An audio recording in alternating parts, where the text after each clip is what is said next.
नीट मला एकदा सांगा की संपूर्ण कर्ज सरसकट कर्जमाफी तर झाली पाहिजेच, बरोबर आहे? आणि आता जी मदत केलेली आहे ती साधारणतः जी काय केले 3400 रुपये एकरी, पण हेक्टरी जी काय त्यांनी केले ती किती असायला पाहिजे? 1 लाख रुपये असायला पाहिजे. 50,000 रुपये सगळ्यांनी. या 2 मागण्या आपण पहिल्या आता त्यांच्याकडनं करून घेऊ. बाकीचं पीक विम्याचे तर आनंदच आहे, ती सुद्धा मोठी फसवणूक आहे. प्रधानमंत्री खरं म्हणजे आता त्यांनी मराठवाड्याचा दौरा केला पाहिजे. पंतप्रधान आता मराठवाड्यात आले पाहिजे. आता तो जो काय उत्सव बित्सव करतात ना, हे बघा इकडे कसा आक्रोश चाललेला आहे.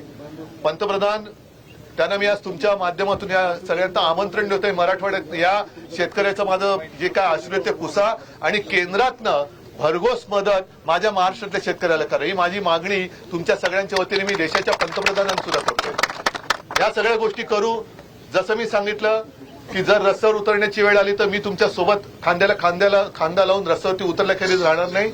पण तुमच्याकडनं मला एक वचन पाहिजे. देणार? काय वचन? मला एकच वचन पाहिजे. आता isakal.com आहे देशातील नंबर 1 ची मराठी न्यूज वेबसाईट. प्रत्येक अपडेटसाठी isakal.com ला नक्की भेट द्या.